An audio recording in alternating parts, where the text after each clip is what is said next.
Hi there, I'm Katie Morton. I'm an intuitive and an energy healer. And I'm Jennifer Palmer. I'm an intuitive energy healer and owner of Nourishing Journey in Columbia, Maryland. Hooray! Yay! And today we're going to talk about growth with moons and retrogrades. This is our first video that has anything to do with astrology.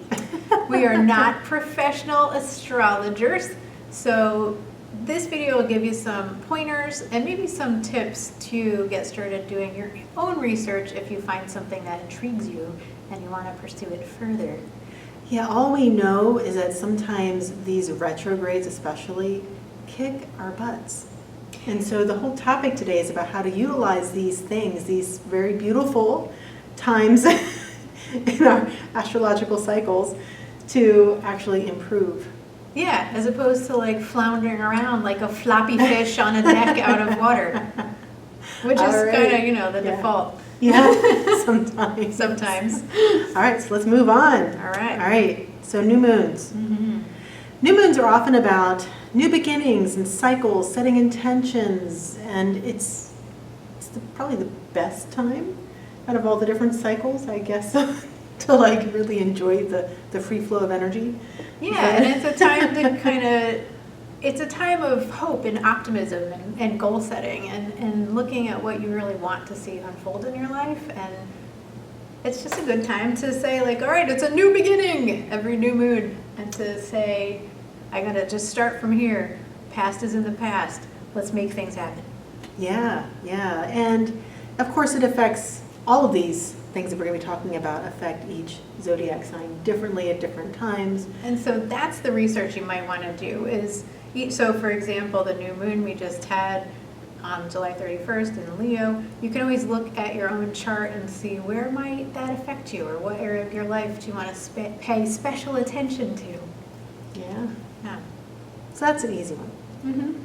Then there's full moon. So, making adjustments, self-correcting. Yeah, so at the full moon, it's a good time to take stock of your life, see what's happening, what's working, what's not, and deciding, well, okay, the areas of my life that are disastrous, what are the actions I can take to clear and cleanse that? Well, it's funny too, because I've even had people, I do detox work at our center, and I've had people want to schedule their detox work around full moon or new moon, but often around full moon because it's clearing and cleansing. Yeah. And so that just kind of makes sense on the physical side of things. But it is the best time ever to do some of that consciousness work. Yeah, definitely. And a lot of times, consciousness work in terms of, how are you handling what's going on in your life, and how might you respond differently? That's always a good thing. One of my favorite things to do, if every once in a while we'll have these full moons where people will say like, it's the giant wackadoo pink harvest moon, or have you heard these terms? They're becoming really popular now, where it's like, it's the full lunar wolf moon, or whatever. I don't know what they're called. But if it's some big crazy moon and you can go look at what it is supposed to mean, a lot of times if you look back on your calendar and see like what was happening in your life 6 months before, a lot of time that full moon will be the culmination of what was happening over the past 6 months. And so you can look back on your life to do that consciousness work of seeing, how did I progress in my life, how did I handle things, and how might I proceed differently for the next full moon. And if you're ever in doubt about how these things may or may not be affecting you, and I think it doesn't always affect everyone all the time, it certainly doesn't seem to affect me all the time, but like I know people who are police officers or who work in hospitals, they will say full moons are crazy. It brings out the crazies. I'm sure we've all heard that. Well, it kind of does. Because they need to do their clearing and cleansing and consciousness work. Right? Right? Seriously. Well, I mean, if you think about how the full moons affect the tides and they make the water rise, and how our bodies are 80% water, and there's a lot of energy in there, so it's pulling everything to the surface. And if you're somebody who's already been doing a lot of consciousness work, generally speaking, you're probably, the moons will come and go and you're probably not going to notice a whole lot. But if you have, it could be a difficult time of your life. No one's ever done healing, so it could be a difficult time in your life where a moon might be particularly impactful. So, just be forgiving and do the consciousness work and work through it. And again, it's different for every zodiac sign, every moon, depending on what sign the moon is in and where that hits your chart. And you can always look up, there's always a lot of astrology articles every moon cycle, which, every month there's going to be a full moon and a new moon. These aren't like rare occurrences. And this past month we had 2 new moons. So the point is you don't always have to be like getting your chart done and doing the work yourself. You can always look up astrology articles to see how that moon is going to hit your sign. And, the universe usually shows you when it's something significant for you. So if things are suddenly a little nuts, or you feel a little off, or a little just things are spinning in your head, or something, world keeps showing up differently, or in a not so fun way, you could look at this and think, oh, okay, it's full moon. What do I need to do consciousness work around? So you can utilize these messages and not just think the world is going crazy, although it might be. But however it's affecting you, that's for you specifically. So you could look at that to figure out, well, what do I need to work on? What is the universe pointing me to within my own life? And that's the value of utilizing these times. Times. And it is different for each zodiac sign, every time. So, all right, and then the last thing we wanted to talk about is retrogrades, because these are just nuts. Yeah, so, well, it depends. So, well, retrogrades definitely tend to pull up old issues that need resolving. And so, if you're somebody who's extremely efficient in your spiritual growth and your consciousness work, retrogrades might not impact you too much. Jen and I are a bit obsessive about our spiritual growth. It's something that we're on top of. And so retrogrades, generally speaking, aren't going to really upend our lives too much. Oh my God, knock on wood. Why did I just say that? We're doomed.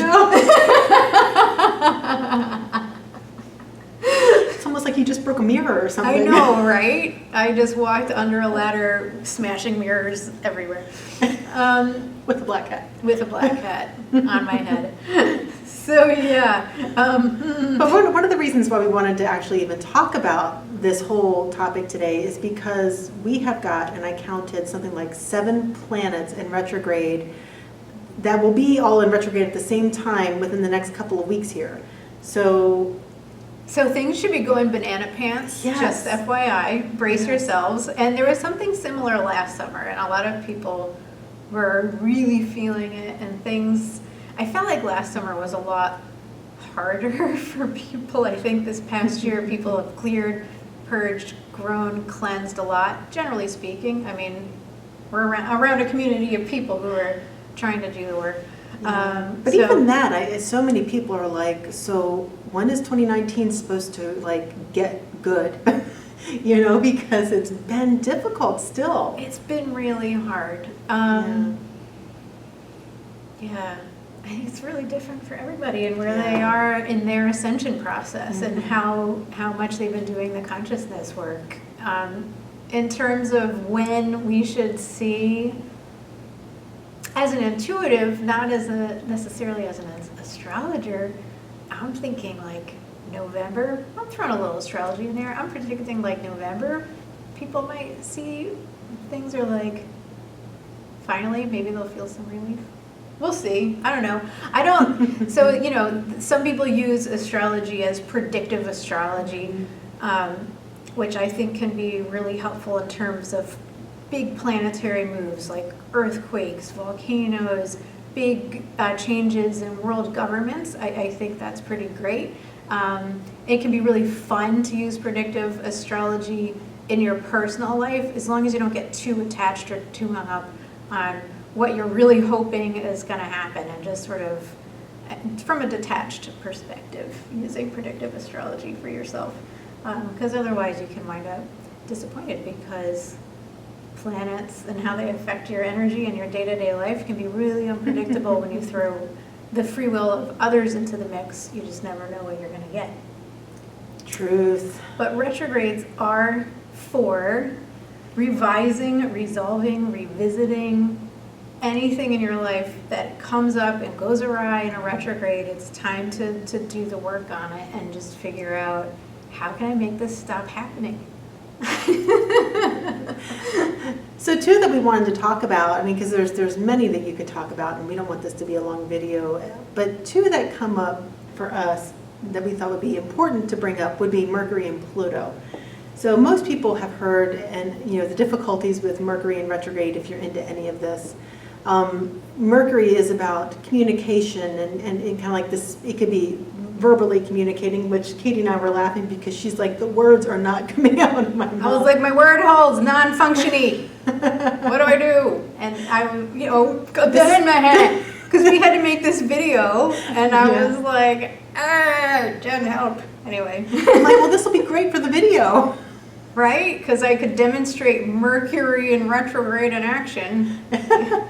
I usually end up having technological issues, so this time my printer died, and we had to get a new printer. And that's usually, when something like that happens, I'm like, is it Mercury in retrograde? That's usually how I know, and then it always seems to be.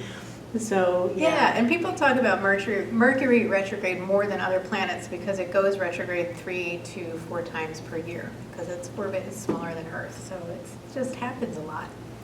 Yeah. Pluto, on the other hand, I was trying to find out how frequently Pluto goes retrograde, and apparently it's top secret because I couldn't find the info.